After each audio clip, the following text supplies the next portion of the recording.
Hello प्यारे बच्चों, आ गए अपनी अगली क्लास में। और ये दरअसल परवलय हम पढ़ चुके हैं। अब हमारा नेक्स्ट जो टॉपिक है वो है दीर्घ वृत्त, यानी फैला हुआ वृत्त। दीर्घ मतलब थोड़ा बढ़ा हुआ वृत्त। तो वृत्त को अगर बढ़ा दें किसी तरफ से, है ना, तो वो हो जाता है दीर्घ वृत्त। अब दीर्घ वृत्त की आकृतियाँ अगर देखने पे आए तो कहाँ दिखती हैं, मतलब देखना चाहें तो कहाँ दिखती हैं। ठीक है, अंडे का जो आकार होता है, जो अंडा होता है ना, अंडे का जो आकार होता है वो कुछ कुछ दीर्घ वृत्त के आकार का होता है। अब ज़रा देखें, अगर अंडा देखें तो ऐसा होता है ना अंडा। हम्म, पक्की बात है। तो ये बढ़ा हुआ वृत्त है। अब मान लीजिए हमारे पास कोई वृत्त है ऐसे, ये वृत्त है मान लो हमारे पास, है ना। अब इसे थोड़ा सा इस तरफ को बढ़ा दें, यूँ ऐसा बना दें इसको, तो क्या हो गया, बढ़ा हुआ वृत्त हो गया। और आता कहाँ से है, परिभाषित किस आधार पर करते हैं इसको, इसको करते हैं शंकु परिच्छेद पर आधारित होता है ये, शंकु परिच्छेद। अब शंकु में परिच्छेद किस प्रकार किया जाए वो बिल्कुल पहले लेक्चर में मैंने आपको बताया था कि क्या क्या शर्तें होती हैं। थोड़ा रफ इंट्रोड्यूस कर दूं पहले दीर्घवृत्त को, थोड़ा सा रफली बता दूं पहले आपको। तो शंकु परिच्छेद में जब हम शंकु को कुछ काटते हैं इस तरीके से, ये शंकु कोण होता है अल्फा। तो इससे बड़े कोण पे काटना पड़ता है, मतलब एक कोण हम इससे बड़ा कर लें इस तरीके से, यूँ ऐसे। तो देखो ये जो कोण है बीटा, ये हो गया अल्फा से बड़ा, बीटा हो गया बड़ा अल्फा से। अल्फा क्या है, अल्फा है अर्ध शंकु कोण। अब ये जो तल है जिस तल से काटा हुआ है, ये तल कुछ इस तरीके से अगर हम देखें, यहाँ से थोड़ा यहाँ से काट लें, मध्य बिंदु यहाँ बना लें, है ना, यहाँ पे, और कुछ इस तरीके से काट दें। तो ये कुछ इस तरीके से कटता है। ये वाली चीज़ देखो, ये दिख रही है, ये वाली चीज़ जो होती है, ऐसा। और पूरा अगर बनेगा, मान लीजिए यहाँ काटा है मैंने, तो यहाँ पर कैसा दिखेगा, यहाँ पर कुछ इस तरीके से दिख जाएगा ऐसे, है ना। तो ये वो तल है जिससे काटा जाता है, ये मैंने बिल्कुल पहले लेक्चर में आपको बताया था। तो ये तो हुआ रफ जानकारी कि शंकु को कैसे काटते हैं। कोई शंकु बना लेंगे, है ना, कोई शंकु ऐसा बना लेंगे जिसको काटा जा सके या देखा जा सके, कागज़ का बना लेंगे, कागज़ के तल से उसको ढक के देखेंगे किसी कोण पे, जो पृष्ठ दिखता है वो कैसा दिखता है, मतलब रुचि अगर है पढ़ने में तो सारी बातें हो सकती हैं, है ना। चलिए, अब शंकु के बारे में जानकारी लेते, सॉरी इसके दीर्घवृत्त के बारे में जानकारी लेते हैं कि इसका समीकरण कैसा है और ये बनता कैसे है, मतलब ज्यामिति इसकी कैसी है, दीर्घवृत्त की ज्यामिति। तो इसके लिए क्या करेंगे, सबसे पहले एक्स और वाई एक्सिस बना लेते हैं। देखिए इसको ना लोग अपने अपने तरीक़ों से बनाते हैं, मतलब इसमें ऐसी कोई शर्त नहीं है कि भाई यही इसका तरीका है, अपने अपने तरीक़ों से बना देते हैं लोग। अगर पुरानी पाठ्य पुस्तकों में देखें तो इसको बनाया जाता है नियता के आधार पर, यानी जो नियता होती है, नियता से कोई बिंदु लेंगे, बिंदु से नाभि की दूरी लेंगे, तो नाभि की दूरी और नियता में एक खास अनुपात होता है जिसे कहते हैं उत्केंद्रता, सॉरी जिसे कहते हैं नियता, है ना। जिससे दूरी देखी जाती है और जो अनुपात होता है उसको कहते हैं उत्केंद्रता। चलो पहले मैं वही बताता हूँ कि पुरानी किताबों में ये चीज़ कैसे दी हुई है ना, मतलब जिसे हम बोल देते हैं ट्रेडिशनल, जो ट्रेडिशनल बुक हैं उनमें कैसे दिया होता है ये बताऊंगा पहले। तो जो परवलय के बनाने का तरीका था वो इसका भी है। जैसे मान लीजिए हमने ये बना ली नियता, और यहाँ मान लो हमने कोई बिंदु ले लिया जिसको हम कह रहे हैं नाभि, और यहाँ कोई बिंदु लिया एक्स वाई जो चल रहा है, जो समुच्चय है या बिंदु पथ है। तो ये देखो ये दूरी और ये दूरी, मान लो ये दूरी है पी और ये दूरी है क्यू, तो इसे कहते हैं ई पी बराबर क्यू, ये वाली चीज़ है। जहाँ ई जो है इसे कहते हैं उत्केंद्रता, यानी इसेंट्रिसिटी। इसेंट्रिसिटी तो ये पुराना तरीका है इसको बनाने का। फिर यहाँ जो है इसको यहाँ ले आएंगे धीरे धीरे ऐसे, तो फिर ये घुमाएंगे ना, ये पुराना तरीका है। अगर ज्यामितीय तरीके से बना लें और एक छोटा तरीका बना लें, ठीक, तो दूसरा तरीका भी है जो अब हम भी बनाएंगे। ये पुराना तरीका नहीं है जो एनसीईआरटी में दिया हुआ है, वो मतलब एक ज्यामिति या ज्यामितीय तरीका है, उससे बनाना सरल है और पूरी तरह चीज़ें समझ में भी आ जाती हैं। चलिए, तो सबसे पहले क्या करते हैं, मूल बिंदु के दोनों तरफ दो नाभि ले लेते हैं।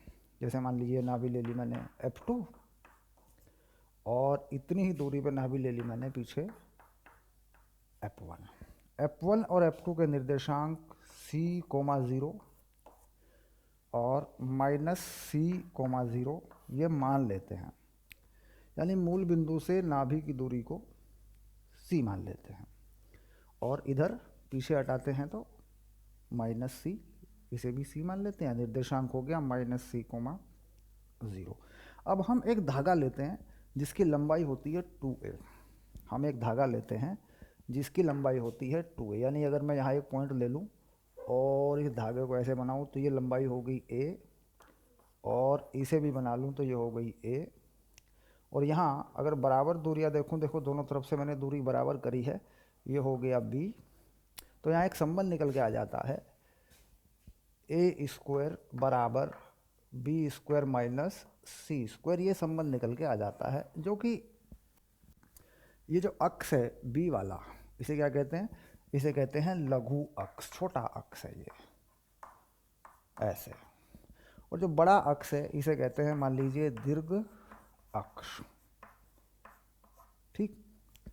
तो दीर्घ अक्ष की जो पूरी लंबाई है वो होती है 2a। ये देखो, ये तो धागा है हमारा, भाई धागा है, ये धागे की लंबाई क्या है a + a। अब इस धागे में ये जो बिंदु है, यहाँ मान लो कोई कील फंसा देते हैं अपन, कील फंसा के इसको चलाते हैं। तो हमने ये दूरी a मानी है, तो इतनी दूरी पे इधर चले जाए, मान लीजिए लगभग इतनी दूरी पे, तो ये हो गया a,0। पीछे हट जाएँ इतनी दूरी पे, तो ये हो गया -a,0, है ना। तो ये जो बिंदु है a,0, ये क्या है, ये है दीर्घ अक्ष की पूरी लंबाई a,0 से -a,0 तक। तो ये कितनी हो जाएगी, ये हो जाएगी 2a। ये पूरी लंबाई हो जाएगी 2a। ये यहाँ पे और यहाँ पे जो बिंदु आए हैं इन्हें कहेंगे शीर्ष। इन्हें क्या बोलेंगे, इन्हें बोलेंगे शीर्ष। भाई यहाँ से शुरू होता है या यहाँ पे ख़त्म होता है, ये शीर्ष हैं। इधर भी है और इधर भी है। और ये जो F1 F2 है इनको क्या कहेंगे, इन्हें कहेंगे नाभि, यानी फोकस, ठीक। तो अगर मैं बिल्कुल इस बिंदु पे आ जाऊँ या बिल्कुल इस बिंदु पे आ जाऊँ, तो मुझे यहाँ एक संबंध भी मिल जाता है, 0 से ये a कितना है, c कितना है, उसका अनुपात कितना है, वो उस कंसेप्ट के हिसाब से मिलता है। मान लीजिए इस बिंदु को यहाँ ले आऊँ ऐसे, है ना, तो देखो लंबवत दूरी और ये दूरी, इनका जो अनुपात है, ये दूरी बटे ये दूरी, ये ई के बराबर रहता है। हालांकि इसमें नहीं दिखाई गई है नियता, इसमें कहीं कोई नियता नहीं है। अगर नियता पड़ेगी तो इससे पीछे पड़ेगी, यहाँ पड़ेगी, और उस तरफ की पड़ेगी तो इस तरफ यहाँ पड़ेगी। तो इसमें नहीं कुछ नहीं दिखाया गया नियता के बारे में, इसमें तो सिर्फ बिंदु लिए गए हैं। और इसमें जो सी है ये कितना किया गया है, ये किया गया है ए ई, क्योंकि ये ज्यामितीय विधि है। तो ई क्या है, उत्केंद्रता। बाद में हम रख लेंगे सी को ए के बराबर, ठीक। अब जब ये रस्सी या ये धागा जो आपने यहाँ लिया हुआ है इस तरीके से बना लिया, जब आप इसे घुमाएंगे तो ये कुछ इस तरीके से इधर भी आएगा और नीचे से भी होके जाएगा, और ये कुछ इस तरह की सीमाओं में सिमट जाएगा, बना देगा, ये कुछ ऐसा हो जाएगा, देखो ये, है ना, कुछ इस तरीके से ये बन जाएगा, ये ऐसा इस रास्ते पर ये चलेगा। क्योंकि भाई देखो, मान लीजिए ये दूरी और ये दूरी टोटल जो रस्सी की लंबाई है, धागे की जो लंबाई, अब मैं धागा तुम्हें दूसरे रंग से दिखा सकता हूँ। देखो अब तुम देखोगे धागा, तो ये धागा थोड़ा सा अलग रंग से मैं दिखा देता हूँ, कलर जो बदल देता हूँ। देखो ये है धागा, ये वो धागा है जिसका ये बिंदु F1 और F2 फिक्स है। यहाँ पे दो कील ठोक रखी हैं, एक F1 पे एक F2 पे, और यहाँ पेंसिल है, पेंसिल में धागा फंसा रखा है और यूँ एक पेपर के ऊपर इसे घुमा रहे हैं। तो यहाँ ये स्थिति इस बिंदु पे बनाई।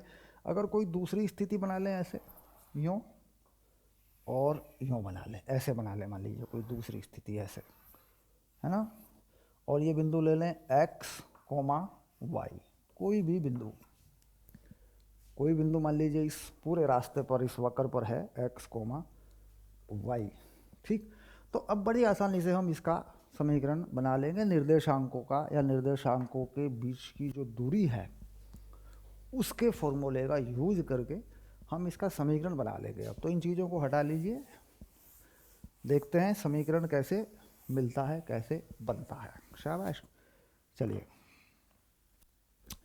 तो हम क्या कर रहे हैं, हम ये दूरी और ये दूरी यानी ये बिंदु P है, तो हम क्या कर रहे हैं, F1P प्लस PF2 ये है 2a के बराबर, बस हम ये कर रहे हैं।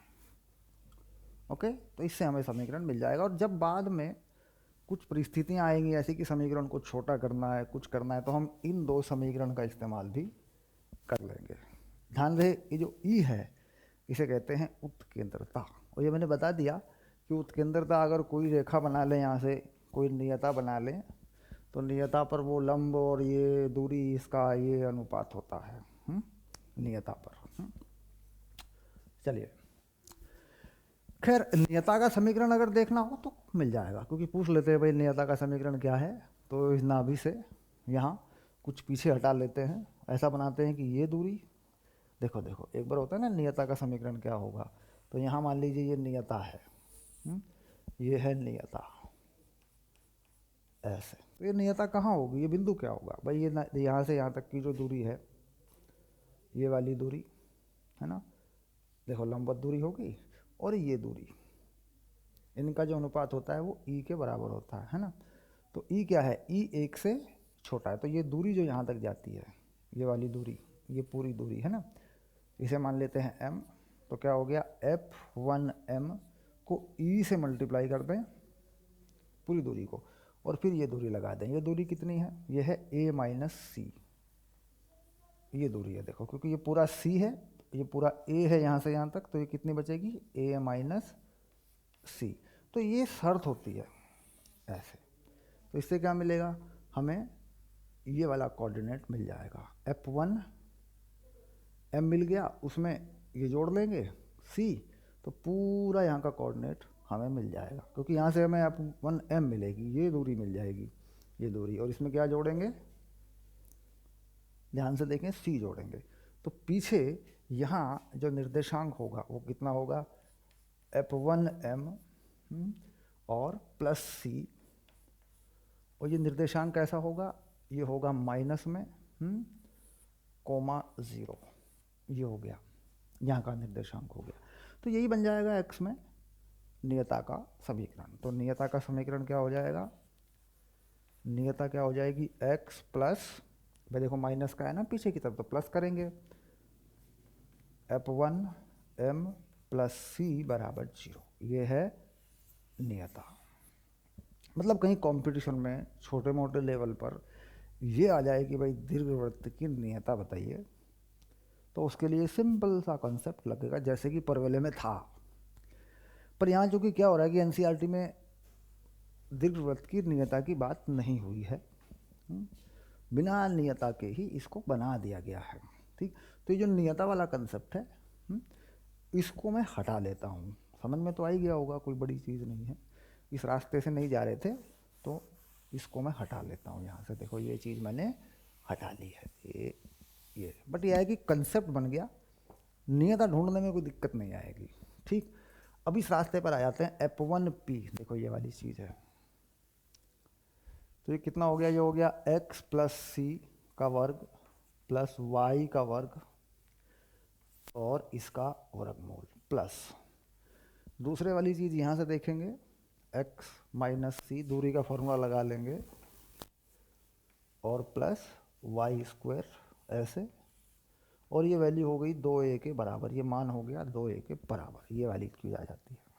ठीक, अब चूँकि थोड़ा गणितीय रूप से बड़ा पड़ेगा, फार्मूला थोड़ा लंबा खींचेगा ये, तो क्या करते हैं, यहाँ से लिखना शुरू करते हैं, नीचे की जो जगह है इसका इस्तेमाल कर देते हैं। ठीक है, पहले उसको ठीक कर लें, पहले उसको ऐसा कर लें कि तो इस पद को उधर ले जाएं, एक पद को इधर छोड़ लें ताकि वर्ग करने में या वर्ग हटाने में आसानी हो।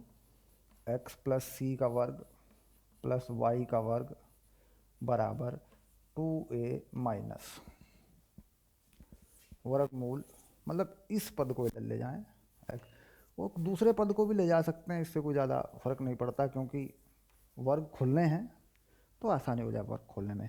अब दोनों पक्षों का वर्ग करने पर हम क्या करते हैं, दोनों पक्षों का वर्ग करने पर यहाँ लिख देता हूँ, देखो दोनों पक्षों का वर्ग करने पर, चलिए तो हट जाएंगे, वर्गमूल हट जाएंगे, और देखो इधर से तो सिंपली देख रहे हैं कि भाई वर्गमूल हटेगा, उधर वर्ग हो जाएगा ए स्क्वायर, दो कि दो पद है ना, एक 2a है और एक ये पद है, तो कुल मिला के हो जाएगा x प्लस सी का वर्ग y का वर्ग ऐसे, और 4a स्क्वायर प्लस उसका वर्गमूल हट जाएगा x माइनस सी का वर्ग y का वर्ग, और माइनस 2a भी, तो माइनस 4a वर्गमूल x माइनस सी का वर्ग और y का वर्ग, ऐसा हो गया। देखो तो यहाँ से देखना पड़ेगा कि भाई एक्स स्क्वायर सी स्क्वायर जब वर्ग खुलेगा ये वाली चीज़, तो क्या क्या चीज़ें आएंगी, X square plus C square plus 2xc plus Y square, इधर 4a square plus X square plus C square minus 2xc plus Y square minus 4a वर्गमूल x माइनस सी का स्क्वायर प्लस वाई स्क्वायर, कुछ ऐसा लंबा सा matter खुल के आएगा। तो यहाँ से कुछ चीज़ें कट रही, देखो ये कट जाएगा इससे, वाई स्क्वायर कट जाएगा इससे, तो देखो यहाँ एक्स ही है, यहाँ एक्स ही है, तो कितना हो जाएगा 4xc, तो अब कुछ छोटा हो गया है। अब इधर ले आते हैं वापस, 2xc और 2xc, तो कितना हो गया 4xc हो गया। तो 4xc माइनस 4a स्क्वायर, ये जो पद है ना इसको उधर कर लेंगे, और इधर की जो चीज़ है पूरी लिखी रहेगी माइनस 4a वर्गमूल में x माइनस सी का स्क्वायर प्लस वाई स्क्वायर। तो एक बार फिर दोनों पक्षों का वर्ग करेंगे, लेकिन उससे पहले इससे भाग कर देंगे माइनस 4a से, तो कितना हो गया a minus X C by A, ऐसा हो गया। देखो अगर इस माइनस 4a से भाग करेंगे तो ऐसा बन जाएगा, देखो 4a कट जाएगा, एक a बचेगा, माइनस का प्लस हो जाएगा, और 4 कट जाएगा, एक्स सी बाई ए हो जाएगा। अब दोनों पक्षों का जब वर्ग करोगे तो इधर से वर्गमूल हट जाएगा, यानी X square plus C square minus 2xc plus Y square, ये हट जाएगा। देखो अब इसका भी वर्ग खोल देते हैं, तो ए स्क्वायर प्लस एक्स स्क्वायर सी स्क्वायर बटा ए स्क्वायर, और माइनस 2xc बराबर, इसको फिर से लिख देते हैं X square plus C square minus 2xc plus Y square. तो आप देख रहे हैं कि ये 2xc एक बार फिर कट जाएगा। अच्छा इधर जो है ए स्क्वायर है, सी स्क्वायर को इधर ले आते हैं, देखो ए स्क्वायर माइनस सी स्क्वायर बराबर एक्स स्क्वायर यहाँ पर है, यहाँ पर भी है, तो कॉमन ले सकते हैं, एक्स स्क्वायर कितना हो गया सी स्क्वायर बटे ए स्क्वायर माइनस 1, और सीधे सीधे वाई स्क्वायर, ये चीज़ आ गई बनकर। ये चीज़ देखो, ये ध्यान देने की बात है, इतनी चीज़ हम ले आए हैं बड़ी मेहनत से और बड़ी ईमानदारी से, है ना, तो इसका ध्यान रखना है। ठीक, अब चूंकि इस चीज़ से समीकरण प्राप्त होना है, तो इसको फिर ऊपर वाली चीज़ थोड़ी हटानी पड़ेगी, मिटाना पड़ेगा थोड़ा सा ना। भाई ये तो देखो हो गया ना, समझ में आ गया, देखो यहाँ से मिटा लेते हैं, कोई दिक्कत नहीं है। चलिए अब ये जो ए स्क्वायर है ना, इसको लघुत्तम लेंगे और वहाँ पुट कर देंगे इसको, है ना, सी स्क्वायर ए स्क्वायर से भाग कर देंगे इसको पूरे को फिर, है ना। चलिए करते हैं। तो ये आ गया देखो, ए स्क्वायर माइनस सी स्क्वायर एक्स स्क्वायर सी स्क्वायर माइनस ए स्क्वायर बटे ए स्क्वायर प्लस वाई स्क्वायर। तो इस पूरे को ही हम क्या करते हैं, भाग कर देते हैं ए स्क्वायर माइनस सी स्क्वायर से, है ना। तो सी स्क्वायर माइनस ए स्क्वायर आया है, ए स्क्वायर माइनस सी स्क्वायर, ठीक है। और यहाँ जो नहीं नहीं देखो, एक्स स्क्वायर में से घटना था ना, तो ये देखो ये गड़बड़ हो रखा है, ये देखो ये इसको लिखो 1 माइनस सी स्क्वायर बटे ए स्क्वायर, ऐसे समझ रहे हैं ना। देखो इधर आएगा ना ये, तो ऐसे, तो ये हो जाएगा लघुत्तम बनेगा ए स्क्वायर माइनस सी स्क्वायर। अब इसको पूरा ए स्क्वायर माइनस सी स्क्वायर से भाग कर दो, तो इधर 1 हो जाएगा, इधर एक्स स्क्वायर बटे ए स्क्वायर हो जाएगा, इधर वाई स्क्वायर बटे ए स्क्वायर माइनस सी स्क्वायर हो जाएगा। ये चीज़ आ रही, देखो ये आ गया, देखो। अभी जो ए स्क्वायर माइनस सी स्क्वायर है, अगर यहाँ से देखो, अगर यहाँ से देख लो, तो बी स्क्वायर बराबर ए स्क्वायर माइनस सी स्क्वायर है। तो इसकी जगह पे क्या लिख दोगे, इसकी जगह पे लिख दोगे बी स्क्वायर, तो एक्स स्क्वायर ए स्क्वायर वाई स्क्वायर बटा बी स्क्वायर बराबर 1। ये देखो ये चीज़ तुम्हारी बन के आ गई। मतलब डिराइव करना कंफर्म करो, ड्राइव करना पक्का करो भाई, डेरिवेशन इसका आना चाहिए। अगर ये हमारे माइंड में अच्छे से बैठ जाए तो इसकी एक जो है पूरी विधि जो है, और ये काम आता है। मतलब ये फिजिक्स में भी काम आता है। फिजिक्स में परमाणु में जो इलेक्ट्रॉन की गति है नाभिक के चारों तरफ, सोमरफील्ड अभिधारणा के अनुसार जो पाई गई है, एक वैज्ञानिक हुए हैं सोमरफील्ड, वो दीर्घवृत्ताकार है। तो वहाँ पर भी इसका अध्ययन होता है, हालांकि ज़्यादा नहीं होता है। सूर्य के चारों तरफ ग्रहों की जो गति है केपलर के नियम में, वो भी दीर्घवृत्ताकार है, वहाँ पर भी इसका अध्ययन होता है, इसकी ज़रूरत पड़ती है। सरल आवर्त गति में भी इसकी ज़रूरत पड़ती है। ठीक, तो मतलब एक अच्छा सवाल करने के लिए, एक बढ़िया सवाल करने के लिए फिजिक्स में मेनली ऐसे 3 चैप्टर हैं जो बड़े इंपॉर्टेंट चैप्टर हैं, जिसमें इसकी ज़रूरत पड़ती है। ठीक है, तो इसलिए बनाना आना चाहिए, कहाँ इसकी नाभि है, कहाँ इसकी क्या इसकी उत्केंद्रता है, क्या इसके शीर्ष हैं, क्या इसके लघु अक्ष की लंबाई है, क्या इसके दीर्घ अक्ष की लंबाई है ना। तो ये सारी चीज़ें इसके बारे में जनरली पता होनी चाहिए। ओके, चलिए शाबाश। अब बात आई कि ये जो सी है इसको ए लिख देंगे, है ना, एक ए लिख देंगे बी, तो यहाँ से एक संबंध और आ जाएगा हमारे पास। देखो जैसे ही मैं यहाँ सी को ए लिखूँगा, तो बी स्क्वायर ए स्क्वायर माइनस ए स्क्वायर ई स्क्वायर, तो बी स्क्वायर आएगा ए स्क्वायर 1 माइनस ई स्क्वायर। तो ये एक फार्मूला तैयार हो जाएगा। यानी यहाँ से मैं इस बी को भी हटा सकता हूँ, इस फॉर्म में लिख सकता हूँ। चलिए, तो नीचे वाली चीज़ हटा लें और इसको थोड़ा सा और आगे कर लें, ऐसे। तो एक्स स्क्वायर बटा ए स्क्वायर प्लस वाई स्क्वायर ए स्क्वायर 1 माइनस ई स्क्वायर उत्केंद्रता के पदों में ये है। ठीक, तो कहाँ क्या है, शीर्ष कहाँ है, देखो ये शीर्ष है, एक ये वाला एक वो वाला एंड पॉइंट जो है। ठीक, नाभि कहाँ है, ये नाभि है C, 0 पे। तो ये कहाँ पे हो गई, ये तो AE, 0 पे हो गई। फिर इसका मतलब ये हो जाएगा, देखो उधर हो जाएगी माइनस AE, 0 पे। ये बिंदु क्या हो जाएगा, ये बिंदु हो जाएगा माइनस AE, 0। मतलब C हटा रहे हैं, अगर C को हटा दें। अच्छा, लंबा जो अक्ष है, बड़ा जो अक्ष है पूरा, वो कितना हो जाएगा, हो जाएगा 2A। यानी दीर्घ अक्ष जो होगा वो कितना हो जाएगा, वो हो जाएगा 2A। अच्छा, लघु अक्ष कितना होगा, लघु अक्ष कितना होगा, लघु अक्ष हो जाएगा 2B। यानी ये जो बिंदु है 0, b यहाँ, और यहाँ जो बिंदु है 0, -b, तो पूरा ये लघु अक्ष हो जाएगा।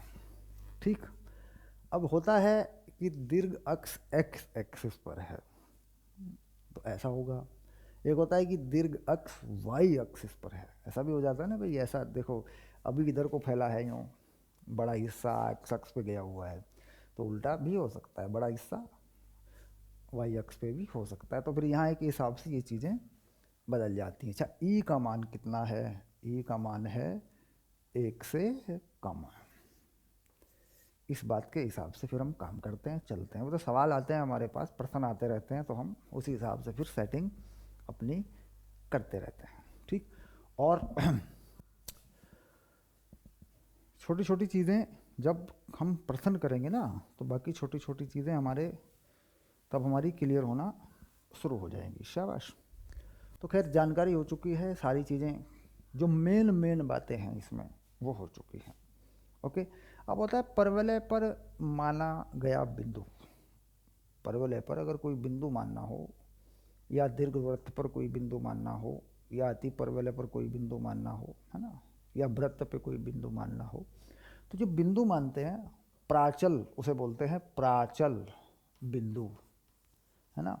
ये बड़ी इंपॉर्टेंट चीज़ है, ये बहुत काम आती है। लेकिन हुआ क्या है कि अभी प्राचल बिंदु बेसिक में नहीं है।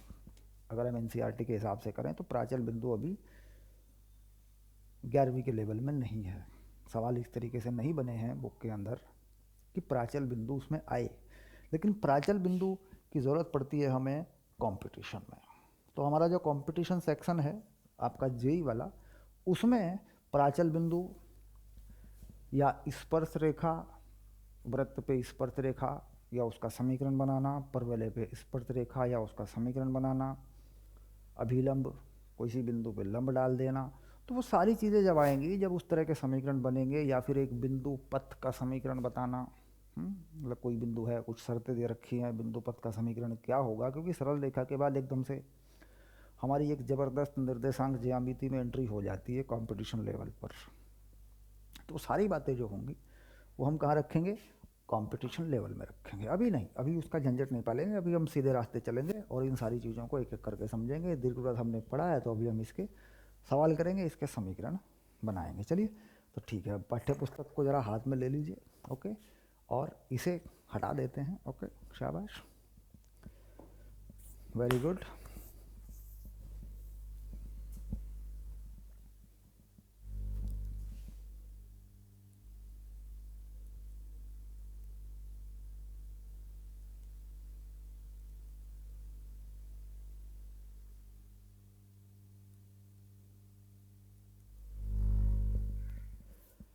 शाबाश। ओके,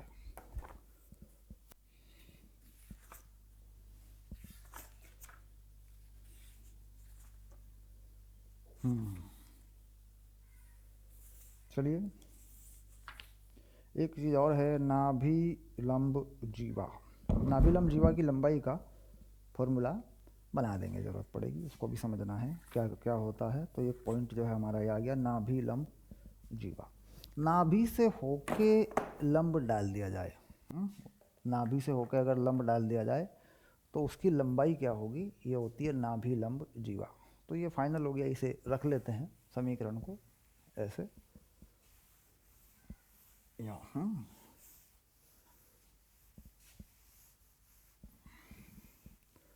तो बात करें नाभिलंब जीवा के बारे में, मतलब ये दूरी सिंपली निर्देशांकों का प्रयोग करके आप निकाल सकते हैं। नाभिलंब जीवा को अगर दिखाया जाए, कहाँ होगी नाभिलंब जीवा? देखो नाभि है और ये लंब भी डाल दिया, मान लो मैंने ऐसे, ये देखो ये दूरी, ये दूरी, इसे कहते हैं नाभिलंब जीवा, क्योंकि नाभि पर ये लंब है ना। ओके, अब यहाँ से यहाँ तक की दूरी, तो ये वाली दूरी हमारी आसानी से मिल जानी है हमको। ये वाली क्या तरीका है इसको निकालने का? इसको निकालने का तरीका ये है कि ये यहाँ से यहाँ तक सी हो गया, और यहाँ अगर मिला लें इस वाली चीज़ को, ठीक, हाँ ये भी सही है। और दूसरा तरीका भी हो सकता है, नाभिलंब जीवा जो है, क्योंकि ये 90 अंश है ना, तो इसका निर्देशांक तो फाइनल हो ही जाएगा भाई। इसका निर्देशांक अगर मैं मान लूँ यहाँ, तो कितना हो जाएगा, देखो ये हो जाएगा C, Y ऐसे, क्योंकि ये निर्देशांक C है और मैंने सीधा इस पे लंब डाला है। और यहाँ से पूरा, यहाँ से लेके यहाँ तक का ही मैं पूरा देख लेता हूँ, क्योंकि ये पूरा एक समकोण त्रिभुज नहीं बन जाएगा क्या। तो ये पूरी जो दूरी है यहाँ तक, ये पूरा ये हो जाएगा 2C। यहाँ से लेके यहाँ तक पूरा 2C हो जाएगा ये, है ना। और ये पूरा y जो है ये मुझे मिल जाएगा कितना है। और ये जो पूरी दूरी है ये और ये, अगर इसे पूरी मिला दूँ मैं, ये पूरा, तो ये तो 2a होना है, मिला के 2a होना है। तो ये पूरा ये वाला और ये वाला, अच्छा ये जो दूरी होगी ये हो जाएगी 2a माइनस वाई, क्योंकि इसको मैंने क्या मान लिया, इसको मैंने y मान लिया, देखो ऐसे। एक और तरीका होता है कि इसको l मान लेते हैं, अगर पाठ्य पुस्तक को देखें तो इसको l भी मान लेते हैं ऐसे। तो ये पूरी जो दूरी होती है दोनों मिला के ये, तो ये l हो जाएगा ऐसे, l का मान आ जाना। अभी समकोण त्रिभुज में सारी शर्तों को लगा दे, मान लीजिए देखिए लंब की लंबाई का वर्ग, आधार की लंबाई का वर्ग, इसका वर्ग, तो आ जाएगा l का मान, नाभिलंब का आधा हिस्सा। ये जो l माना है क्या है, नाभिलंब का आधा हिस्सा। तो समकोण त्रिभुज में इसमें हमने सारी चीज़ें पता कर ली। हम जानते हैं भाई ये जो टोटल है इन दोनों हिस्सों को जोड़ें तो 2a होता है। इसको हमने l मान लिया, x अक्ष पे लंब है ये, तो इसका निर्देशांक यहाँ C0 है, तो x में तो C रहेगा ये, है ना। अच्छा ये दूरी हमने बता ली 2a माइनस l, ये हमने देख लिया l, ये पूरी क्या है, ये 2c है, दोनों नाभियों के बीच की दूरी है। तो इसका मतलब हो गया 2c का वर्ग l का वर्ग बराबर 2a माइनस l का वर्ग। तो ये समकोण त्रिभुज इस बात को बता रहा है, इससे हमें l मिल जाएगा। निर्देशांकों की जो हमने रखे हैं उनकी लगाने की ज़रूरत नहीं, ज्यामिति तरीके से मिल जाएगा। पाइथागोरस का प्रमेय लगा दिया हमने। अब इसके बाद l हमें चाहिए, है ना, तो खोल लेते हैं। देखो 4c² प्लस l² बराबर 4a² plus l² minus 4al, तो एक l² कट जाएगा, पूरा 4 कट जाएगा। c² बराबर a² माइनस al, ऐसा हो जाएगा। देखो तो al को इधर ले आओ, ये हो जाएगा a² minus c², a² minus c², देखो वो रखा है b² होता है ना, तो ये b² हो जाएगा, तो l हो जाएगा b² बाई a। ये आ गया। तो नाभिलंब कितना हो जाएगा, नाभिलंब कितना हो जाएगा, याद रखेंगे इस फॉर्मूले को, ज़रूरत पड़ती है इसकी।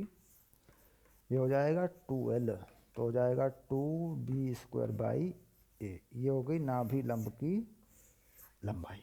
क्योंकि ये अगर पूरा l है तो नीचे भी इतना ही है, फिर ये नीचे भी तो l है ना, सिंपल। तो जो हो गई नाभिलंब की लंबाई। चलिए, तो सारी चीज़ें एक बार हमने देख ली क्या क्या चीज़ें होती हैं। जब हम सवाल करेंगे तो ये चीज़ें हमारी पहचान में आ जाएंगी। चलिए शुरू करें, क्वेश्चन करना शुरू करते हैं। शाबाश। तो उधर जो चीज़ें लिखी रखी हैं उनको लिखा रहने देते हैं, ये वाली चीज़ जो है छोड़ देते हैं, है ना, इसको लिखा रहने देते हैं। देखो ऐसे ऐसे इस चीज़ को छोड़ देते हैं ऐसे, यूँ, है ना, इसको लिख देते हैं वहाँ पर, नाभिलंब 2b² बाई a वहाँ लिख देते हैं। नाभिलंब जो है कितना आया, 2b² बाई a आया, बस। ओके, अब सवाल हो जाएंगे फटाफट सारे हमारे। उदाहरण नंबर 9,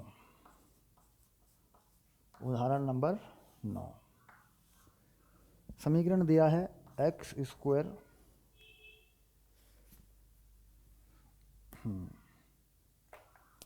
एक्स स्क्वायर बटे 25 और वाई स्क्वायर बटे 9 बराबर 1। नाभियों और शीर्षों के निर्देशांक। नाभि होती है, देखो ये रही ए ई कोमा 0 तथा माइनस ए ई कोमा 0, ये वाली चीज़ होती है ना। तो ई मालूम नहीं है, उत्केंद्रता मालूम नहीं है, लेकिन यहाँ पे जो नंबर होता है वो होता है बी स्क्वायर ए स्क्वायर 1 माइनस ई स्क्वायर। अभी जो बी स्क्वायर है ये 9 है, ये जो ए स्क्वायर है ये 25 है, 1 माइनस ई स्क्वायर है ना। तो देखो ई स्क्वायर जो आया 1 माइनस 9 बटे 25, तो ई का जो मान आ रहा है वो आ रहा है 4 बटे 5। हल करके प्राप्त हो जाएगा। तो ये दोनों चीज़ें यहाँ से हमें मिल जाएंगी, ए ई कोमा 0 माइनस ए ई कोमा 0। ए की वैल्यू कितनी है? ए की वैल्यू है 5, बी की वैल्यू है 3। तो कितना हो जाएगा 4 कोमा 0 माइनस 4 कोमा 0। इसे देखें 4 कोमा 0 तथा माइनस 4 कोमा 0। 4 बटे 5 लगाएंगे ना, तो ये हो गई तुम्हारी नाभि। देखो शीर्ष कहाँ पर है? अगर इस शीर्ष की बात करें कहाँ होता है ये A0 माइनस A0, तो शीर्ष कहाँ पर आएगा? शीर्ष के निर्देशांक क्या हो जाएंगे? 5 कोमा 0 माइनस 5 कोमा 0। सारी चीज़ें मिल गई। नाभिलंब, नाभिलंब ये रहा देखो। तो नाभिलंब कितना हो जाएगा अगर नाभिलंब निकालें?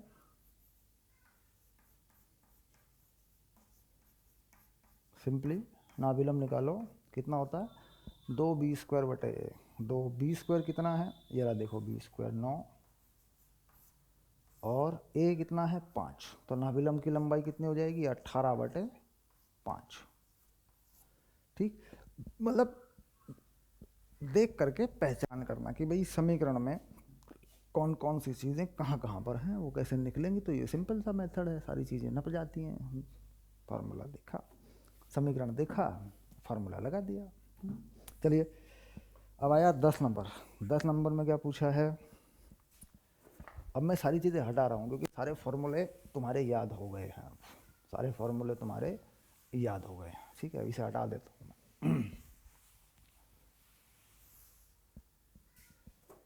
अब आया उदाहरण नंबर 10।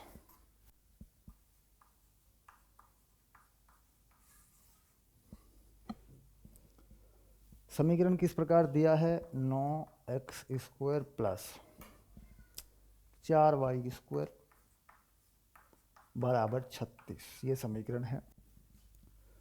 नाभियों और शीर्षों के निर्देशांक, दीर्घ और लघु अक्ष की लंबाइयाँ तथा उत्केंद्रता ज्ञात कीजिए। तो ये समीकरण जिस तरीके से होना चाहिए उस तरीके से बनाओ। वो समीकरण में इधर 1 होता है, तो इसको 36 से भाग कर लो पूरे के पूरे को, तो यहाँ 1 हो जाएगा। अब ये 9 36 है, इसको बदल लो, एक्स स्क्वायर बटे 4 वाई स्क्वायर बटे 9 बराबर 1। ठीक, तो इसमें एक नई बात आई निकल के, इसका जो दीर्घ अक्ष है, इसका जो दीर्घ अक्ष है वो वाई अक्ष है। बड़ा जो अक्ष है देखो कौन सा है? वाई अक्ष है। तो इसमें जो ए रहेगा वो बड़ी वैल्यू होती है, वो वाई अक्ष का रहेगा। यानी ये ऐसा है, इधर बड़ा है इधर छोटा है, वाई अक्ष पर बढ़ा हुआ है। तो इसमें ए की जो वैल्यू रहेगी वो रहेगी 3 और बी की जो वैल्यू रहेगी वो रहेगी 2, है ना। तो इसका जो शीर्ष होगा वो होगा 0,3 0,-3 होगा कि नहीं होगा? बड़े वाला होगा कि नहीं होगा? लघु अक्ष होगा 2,0 और -2,0, है ना। ये बात तो समझ में आ गई। अब आई उत्केंद्रता, ई जो है। अब हम क्या लिखते हैं, बी स्क्वायर ए स्क्वायर 1 माइनस ई स्क्वायर, ऐसा लिखते हैं ना। तो b कितना है इसका 2, तो ये 4 हो गया। a कितना है 9, तो 1 माइनस ई स्क्वायर। अब देखो ई स्क्वायर हो गया 1 माइनस 4/9, तो ई हो गया वर्गमूल 5/3। ये हो गई इसकी उत्केंद्रता। अच्छा, इसकी नाभि कहाँ पड़ेगी, देखो ये पड़ेगी वाई अक्ष पे। इसे मान लिया F1, इसे मान लिया F2। तो कितना होता है, ए ई होता है। ए कितना है 3 है, और ई कितना है वर्गमूल 5/3 है। तो ये पड़ेगी 0 वर्गमूल 5, और ये पड़ेगी 0 माइनस वर्गमूल 5। देखो नाभि हो गई। नाभि लंब इसका यहाँ होगा, यूँ होगा कि नहीं नाभि लंब, ऐसे मान वही होगा जो होगा। नाभि लंब की लंबाई में चीज़ें बदल जाएंगी। कितना होता है नाभि लंब, यहाँ लिख देता हूँ, देखो नाभि लंब इस केस में कितना हो जाएगा 2a²/b, ऐसा हो जाएगा ना इस बार तो, क्योंकि दीर्घवृत्त ये वाला है ना। a का मान जो है 3 है, नहीं 2b² है ना, और ये a, ये जो b है ये लंबाई है इधर से,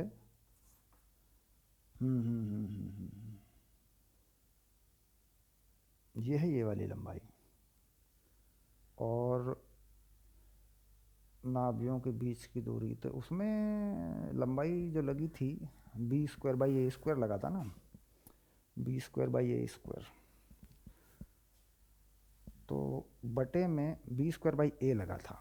तो बटे में अगर यहाँ बना लें तो ये लगेगा, ये वाली चीज़ है ना, बटे में ये वाली चीज़ लगती है। तो इधर क्या है, इधर है b, इधर माना हुआ है ना, तो लगा लो b कितना है, b² कितना है 4, तो 4 8 बटे a कितना है 3। खैर हो जाएगा नाभि लंब, जांच कर लेंगे, ठीक है। तो फार्मूलों में वैल्यू डाल के सारी चीज़ें आपने निकाल ली हैं, है ना।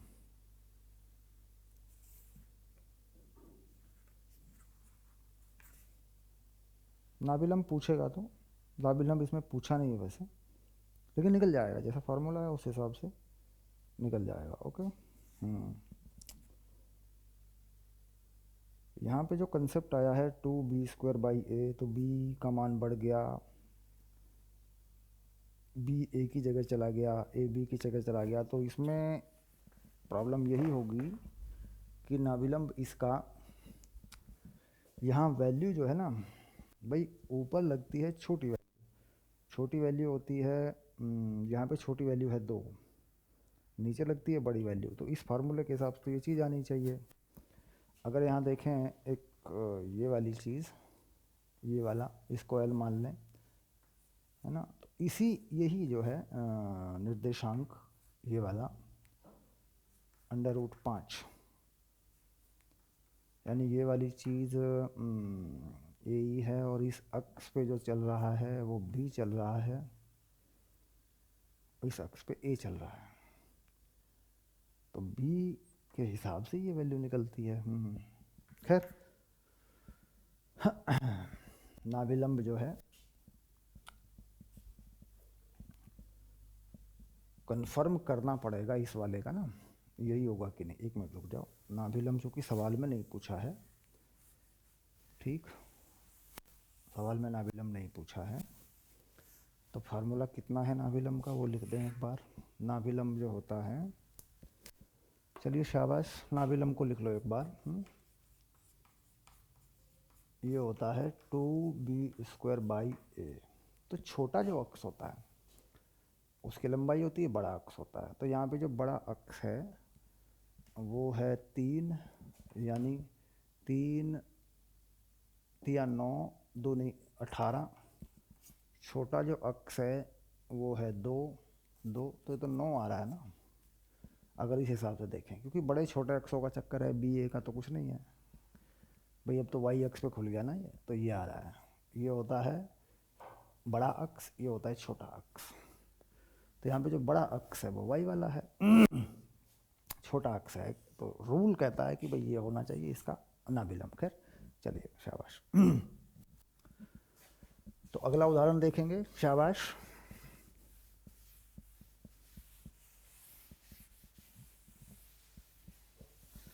इस तरह के क्वेश्चन आगे आएंगे, सारी चीज़ें कन्फर्म हो जाएंगी, क्या क्या फॉर्मूले बने हुए हैं, कैसे कैसे लगेंगे।